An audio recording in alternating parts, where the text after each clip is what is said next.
লাইলাতুন নিফসি মিন শাবান।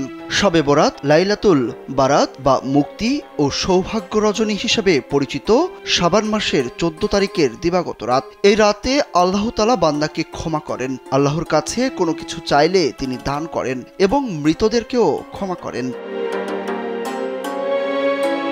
হাদিস শরীফে এসেছে, উম্মুল মুমিনিন হযরত আয়েশা রাদিয়াল্লাহু তাআলা আনহা বলেছেন, একদিন গভীর রাতে রাসূলুল্লাহ সাল্লাল্লাহু আলাইহি ওয়াসাল্লাম নামাজ পড়ছিলেন। নামাজ পড়ার সময় তিনি দীর্ঘক্ষণ দাঁড়িয়ে থেকে দীর্ঘ সেজদা করেন। এভাবে দীর্ঘ সেজদা করতে দেখে হযরত আয়েশা রাদিয়াল্লাহু তাআলা আনহা এর ধারণা হয় রাসূলুল্লাহ সাল্লাল্লাহু আলাইহি ওয়াসাল্লাম হয়তো নামাজ পড়তে গিয়ে ইন্তিকাল করেছেন।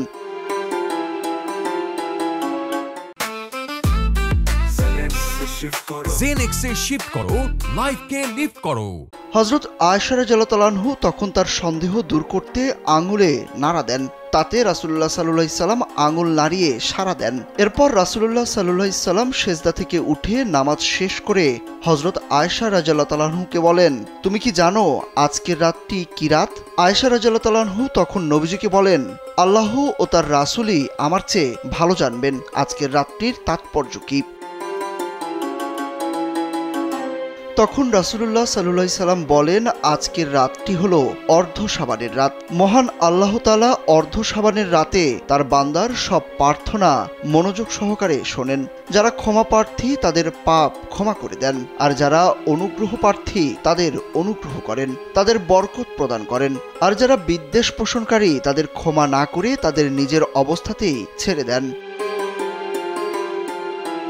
ফজিলতের কারণে মুসলিম বিশ্বে রাতটি বিশেষভাবে উদযাপন করা হয়। অনেকেই মসজিদে গিয়ে ইবাদত করেন, তেলাওয়াত করেন। এই রাতের ইবাদত নিয়ে বেশ কিছু ভুল প্রচলনও রয়েছে। কি করতে হবে এই শবে বরাতের রাতে? এশা ও ফজরের নামাজ জামাতে আদায় করা উচিত এই রাতে। এই রাতে অনেকেই নফল ইবাদতে মগ্ন থাকেন। রাত জেগে নফল ইবাদতের ফলে ফজরের নামাজ পড়া হয় না, অথচ নফল ইবাদতের থেকে ফরজ ইবাদত গুরুত্বপূর্ণ। কোনো ব্যক্তি ঈশা ও ফজরের নামাজ জামাতের সাথে আদায় করলে তিনি পুরো রাত নফল ইবাদত করার সওয়াব পান। শবে বরাতের এই রাতে নফল নামাজ পড়া যেতে পারে, যেহেতু রাতটি বিশেষ ফজিলতপূর্ণ। রাসূলুল্লাহ সাল্লাল্লাহু আলাইহি সাল্লাম নিজেও এই রাতে নফল নামাজ পড়েছেন। আল্লাহ তাআলার কাছে দোয়া করলে তা কবুলের সম্ভাবনা রয়েছে। তাই নিজের ও অন্যের সমস্যা প্রয়োজন নিয়ে আল্লাহর কাছে দোয়া করা উচিত। কিন্তু ভুল ধারণা থেকে অনেকেই এই রাতে ভুল করে থাকেন, যা অবশ্যই বর্জনীয়। মধ্য শাবানের এই রাত পূর্ণময় রজনী। হাদিসে বর্ণিত নেই এমন কোনো কাজ করা যাবে না এই রাতে, এবং যে কোনো ধরনের নোংরা ও গৃহীত কাজ থেকে বিরত থাকতে হবে। ইবাদত বাদ দিয়ে হালুয়া রুটি তৈরি করা অনুচিত। এই রাতে যেমন ইবাদতে সওয়াব রয়েছে, ঠিক তেমনি গৃহীত কাজেরও শাস্তি রয়েছে। এই রাতে বাড়িঘর, মসজিদ ও ধর্মীয় স্থাপনা, আলোকসজ্জা থেকে বিরত থাকা উচিত। সুরজ আহমেদ, কালবেলা।